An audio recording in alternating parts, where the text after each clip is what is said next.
So ಹೋಟೆಲ್ನಲ್ಲಿ complimentary breakfast ಇದೆ. Sausage ಮತ್ತು ಎಗ್ ಟೋಸ್ಟ್ ಹೇಳಿದ್ದೀನಿ. ಫ್ಯೂ ಡ್ರಿಂಕ್ಸ್ ಇದೆ, ಫ್ರೂಟ್ಸ್ ಕೂಡ ಇಟ್ಟಿದ್ದಾರೆ, ಬಟರ್ ಇದೆ ಆ್ಯಸ್ ಯೂಶುವಲ್. ಅಮೇರಿಕನ್ ಬ್ರೇಕ್ಫಾಸ್ಟ್ ಇದ್ದೇ ಇರುತ್ತೆ, ಎಲ್ಲ ಇಂಟರ್ನ್ಯಾಷನಲ್ ಫೆಸಿಲಿಟಿ ಇರೋವಂಥ ಹೋಟೆಲ್ನಲ್ಲಿ. ಸಾಸೇಜ್ ಮತ್ತು ಎಗ್ ಬ್ರೆಡ್ಸ್ ತೊಗೊಂಡಿದ್ದೀನಿ ತಿನ್ನೋದಕ್ಕೆ. ರಿವ್ಯೂ ಮಾಡಿಬಿಟ್ಟು ಹೇಳ್ತೀನಿ ಹೇಗಿದೆ ಅಂತ.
So Halong international port area reach ಆಗಿದ್ದೀನಿ. ಸೊ ಪೋರ್ಟ್ ಒಳಗಡೆ ಶಾಪಿಂಗ್ ಏರಿಯಾಸ್ ಮತ್ತು ಈ ಥರ ಕಾಫಿ ಶಾಪ್ಸ್ ಎಲ್ಲ ಕೂಡ ಇದೆ. ಸೊ ನಾನೊಂದು ಪ್ಯಾಕೇಜ್ ಬುಕ್ ಮಾಡಿದೆ. ಸೊ ಇವತ್ತು ಆ ಪ್ಯಾಕೇಜ್ನಲ್ಲಿ ಕೇವ್ಸ್ ಮತ್ತು ಕಯಾಕಿಂಗ್, ಸೊ ಎಲ್ಲ ಆ್ಯಕ್ಟಿವಿಟೀಸ್ ಕೂಡ ಇದೆ. ಸಮ್ವೇರ್ ಅರೌಂಡ್ 3,000 ಬಿತ್ತು ನನಗೆ ಪ್ಯಾಕೇಜ್ಗೆ. ಸೊ ಇವಾಗ ಟೈಮ್ ಇಲ್ಲಿ 7:40 ಆಯಿತು. ಇನ್ನೇನು 8 ಗಂಟೆಗೆ ಡಿಪಾರ್ಚರ್. ನೋಡೋಣ 3,000 ರೂಪಾಯಿ ವರ್ತಾ ಅಥವಾ ನಾಟ್ ವರ್ತ್ ಇಟ್ ಅಂತ ಗೊತ್ತಾಗತ್ತೆ.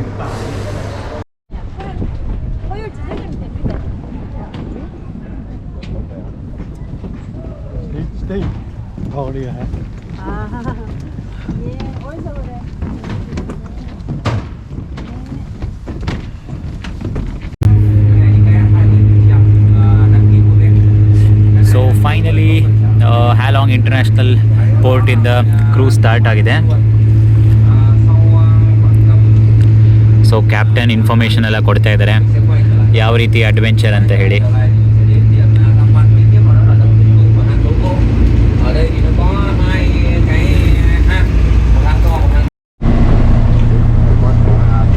ಸೊ ಶಿಪ್ ಮೇಲ್ಗಡೆ ಬಂದಿದ್ದೀನಿ.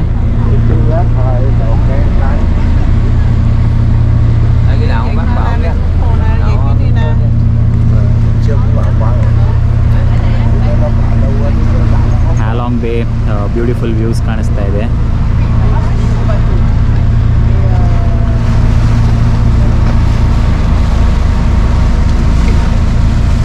ಹ್ಯಾಲಾಂಗ್ ಸಿಟಿ.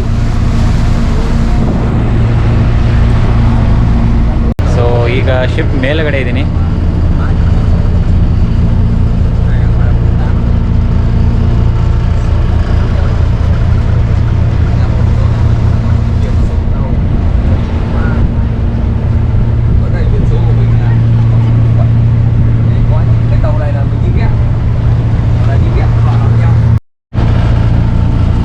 ಕ್ಯಾಪ್ಟನ್ ಡ್ರೈವ್ ಮಾಡ್ತಾ ಇದ್ದಾರೆ.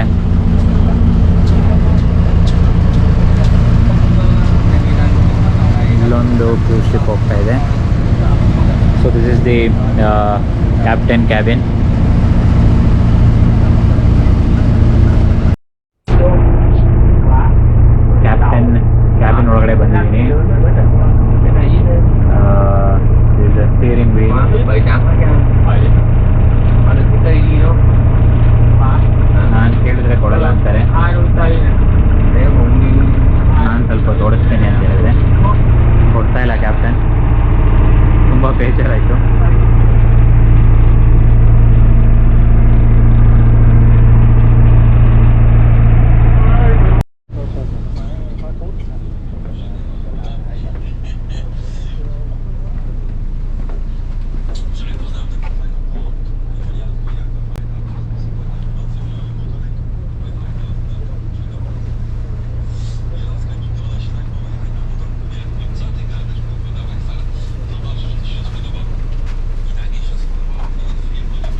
ಸೊ ಹ್ಯಾಲಾಂಗ್ ಬೇ ಇನ್ನೇನು ಅಪ್ರೋಚ್ ಆಗ್ತಾ ಇದ್ದೀವಿ. ಸೊ ಇದೆಲ್ಲ ಏನೋ ಇಟ್ಸ್ ಪಾರ್ಟ್ ಆಫ್ ಹ್ಯಾಲಾಂಗ್ ಬೇ.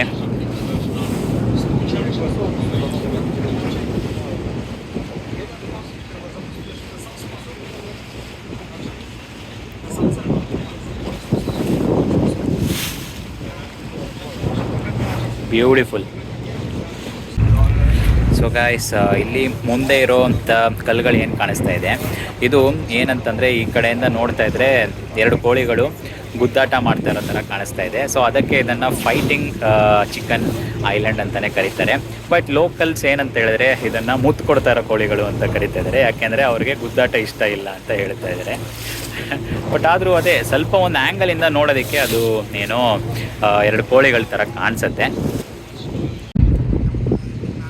ಸೊ ಹೀಗೆ ಐಲ್ಯಾಂಡ್ಸ್ ಮಧ್ಯದಲ್ಲಿ ಬಂದೇ ಬಿಟ್ವಿ. ಸೂಪರ್ಬಾಗಿ ಕಾಣಿಸ್ತಾ ಇದೆ.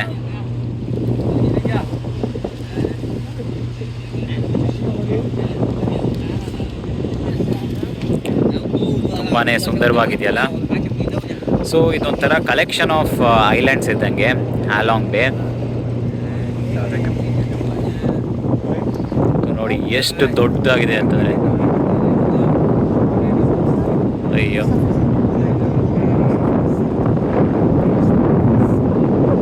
ಹತ್ತಿರದಿಂದ ನೋಡಿದ್ರೆ ಸ್ವಲ್ಪ ಯಾಣ ಕೇವ್ಸ್ ರೆಸೆಂಬಲೆನ್ಸ್ ಥರ ಇದೆ, but surrounded by waters.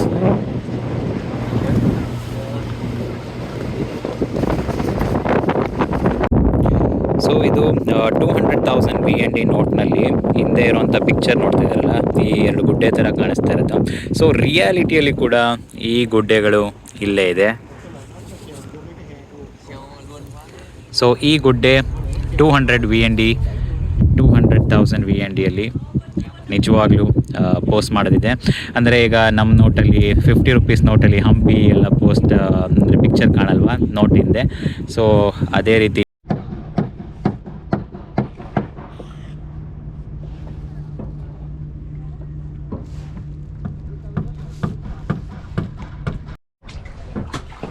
Wow.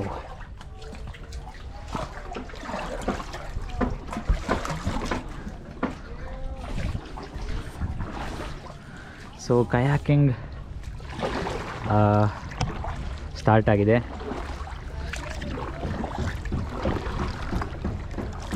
Looks beautiful.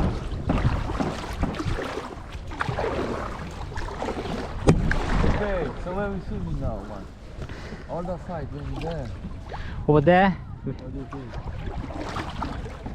Or only this area?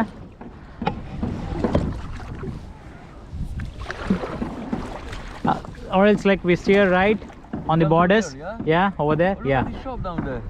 Oh, okay. Is it a temple shrine? Maybe, yeah.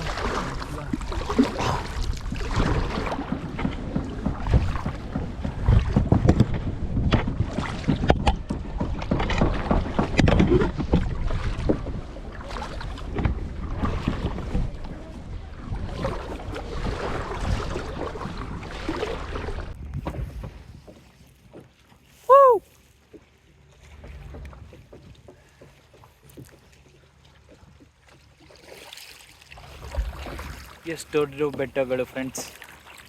It's a huge mountain, right? Pillars of rocks.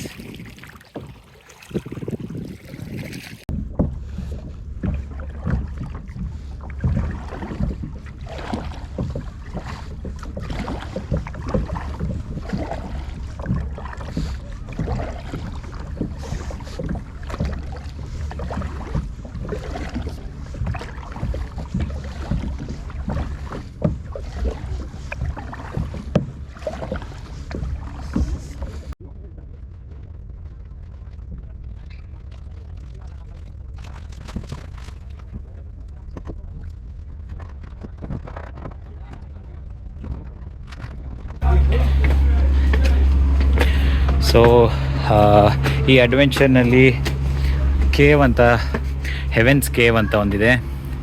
Heavens cave reach ಆದ್ವಿ. Cave entrance. Wow, ಇಲ್ಲಿಂದನೇ ತುಂಬ ಚೆನ್ನಾಗಿ ಕಾಣಿಸ್ತಾ ಇದೆ.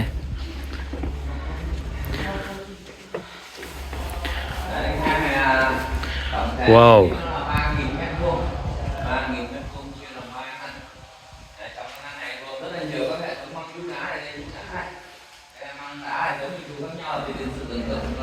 ಎಷ್ಟೋ ವರ್ಷ ಬೇಕಾಗಿದೆ ಈ ಕೇವ್ಸ್ ಫಾರ್ಮ್ ಆಗೋದಕ್ಕೆ.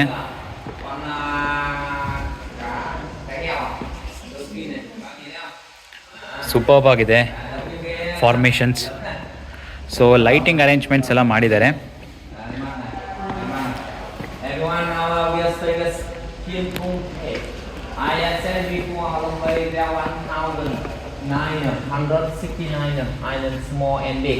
But Thiên Khung Cave is the second biggest cave in the Ha Long Bay. This cave altogether 3,000 square meters, divide 3 chambers.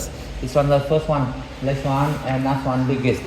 Inside this cave, you can see a lot of stalactites, a lot of stalagmites. Look like many things. You can see look like dolphin. Can you see? Dolphin. Over here, you can see look like a mushroom. Mushroom, dragon. That looks like a dragon face. Yeah. Can you see? Do you need some wine? After you drink one bottle of wine, you can see everything very easy. So finally heavens cave ಬಂದಿದ್ದೀನಿ. ತುಂಬಾ ಸಾವಿರಾರು ವರ್ಷಗಳು ಬೇಕಾಗಿತ್ತು ಈ ಒಂದು ಗುಹೆಗಳು ನಿರ್ಮಾಣ ಆಗೋದಕ್ಕೆ. ತುಂಬಾ ಸುಂದರವಾಗಿರುವಂಥ ಗುಹೆಗಳು. ಎಷ್ಟು ಚೆನ್ನಾಗಿದೆ ಅಂತ ಹೇಳಿದ್ರೆ ಈ ಫಾರ್ಮೇಷನ್ಸ್ ಮಾತ್ರ ಸೂಪರ್ಬ್ ಆಗಿದೆ. ಸೊ ಈ ಹೆವೆನ್ಸ್ ಗುಹೆಗಳು ಏನಿದೆ ಇದು 1993ನಲ್ಲಿ ಮೀನುಗಾರಿಕೆನವರು ಇದನ್ನು ಕಂಡುಹಿಡಿತಾರೆ. ಯಾಕೆಂದರೆ ಒಂದು ಟೈಮಲ್ಲಿ 1993ಯಲ್ಲಿ ಅವರು ತುಂಬಾ ಮಳೆ ಬರ್ತಾ ಇರುತ್ತೆ. ಸೊ ಆಗ ಮಳೆಯಿಂದ ಬಚಾವಾಗೋದಕ್ಕೆ ಅವರು ಒಂದು ಶೆಲ್ಟರ್ ಹುಡುಕ್ತಾ ಇರ್ತಾರೆ. ಸೊ ಆಗ ಈ 1993ಯಲ್ಲಿ ಮೀನುಗಾರಿಕೆನವರು ಈ ಗುಹೆಗಳನ್ನು ಕಂಡುಹಿಡಿತಾರೆ. ವಾವ್, ಎಷ್ಟು ಸುಂದರವಾಗಿದೆ ಮಾತ್ರ. ಬ್ಯೂಟಿಫುಲ್.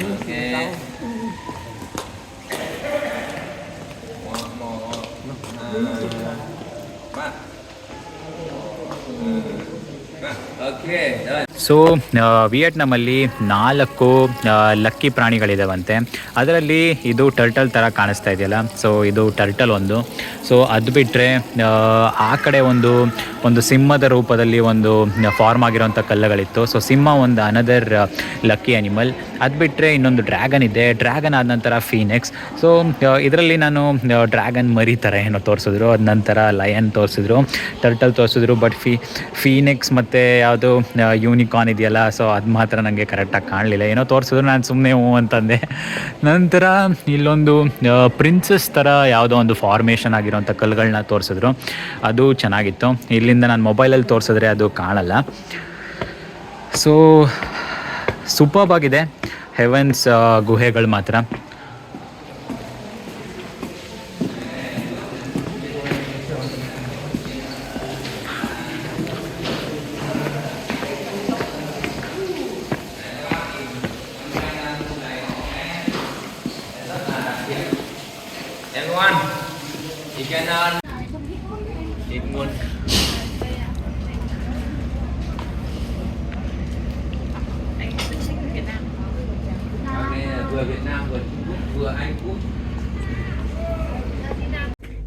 ಸೊ ಹೆವೆನ್ಸ್ ಕೇವ್ ಆಯಿತು. ಈಗ ಇನ್ನೂ ಒಂದು ಸಣ್ಣದ ಕೇವ್ ಇದೆಯಂತೆ. ಸೊ ಆ ಕೇವಲ್ಲಿ ತುಂಬ ಪಾರ್ಟ್ಸ್ಗಳಿದೆ. So let's go. So heavens ಕೇವ್ಸ್ನ ಮುಗಿಸ್ಕೊಂಡು, ಹೆವೆನ್ಸ್ ಗುಹೆಗಳೇನಿತ್ತು ಸೊ ಅದನ್ನ ಮುಗಿಸ್ಕೊಂಡು ಈಗ ಇಲ್ಲೊಂದು ಸಣ್ಣದೊಂದು ಕೇವ್ ಇದೆ. ಸೊ ಈ ಕೇವ್ ಕಡೆಗೆ ಹೋಗ್ತಾ ಇದ್ದೀವಿ. ಈ ಕೇವಲ್ಲಿ ನೆಕ್ಸ್ಟ್ ಲೆವೆಲ್ ಏನೋ ತುಂಬಾ ಪಾರ್ಟ್ಸ್ಗಳಿದೆ. ಸಣ್ಣ ಪಾರ್ಟ್ಸಲ್ಲಿ ಒಬ್ಬರೇ ಹೋಗೋದಕ್ಕಾಗಲ್ಲ, ಹೋದರೆ ಕಳೆದೋಗ್ಬಿಡ್ತೀರಾ ಅಂತ ಹೇಳಿದರು. ಸೊ ಇದು ಆಲ್ಮೋಸ್ಟ್ ಫಾರ್ಮೇಷನ್ಸ್ ಎಲ್ಲ same.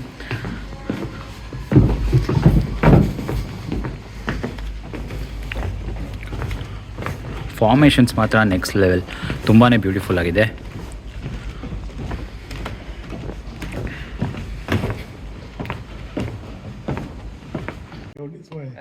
This way. Thì cháu đi theo không phải cháu không đi theo ạ.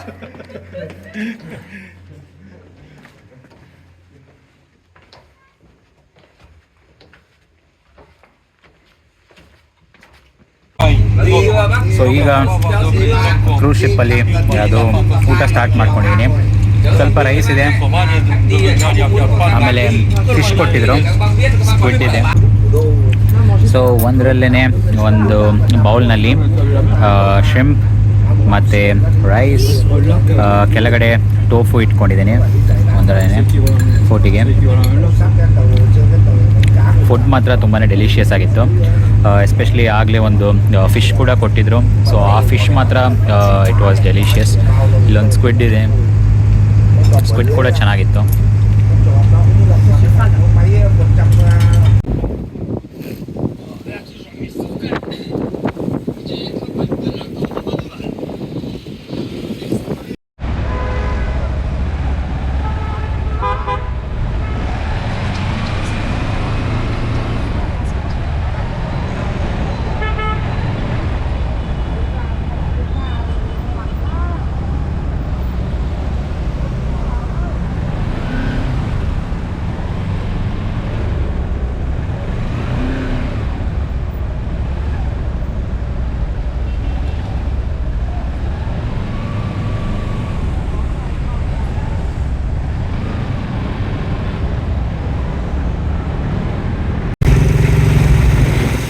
Hey guys, so finally Halong Bay ಇಂದ ವಾಪಸ್ ಹ್ಯಾನಾಯ್ ಸಿಟಿ ಕಡೆ ಹೋಗ್ತಾ ಇದ್ದೀನಿ.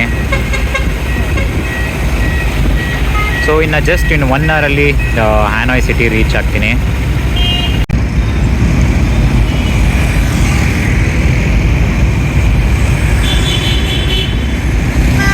ಗಾಯ್ಸ್, ನಾನೇನೋ ಬ್ಯಾಂಗ್ಳೂರ್, ಡೆಲ್ಲಿ, ಬಾಂಬೆನೇ ಅಂದ್ಕೊಂಡಿದ್ದೆ. ಹ್ಯಾನಾಯಲ್ಲಂತೂ ನೆಕ್ಸ್ಟ್ ಲೆವೆಲ್ ಟ್ರಾಫಿಕ್ ಮಾತ್ರ. ಎಷ್ಟು ಟ್ರಾಫಿಕ್ ಅಂದರೆ ತುಂಬಾ ಸ್ಲೋ ಮೂವಿಂಗ್ ಟ್ರಾಫಿಕ್.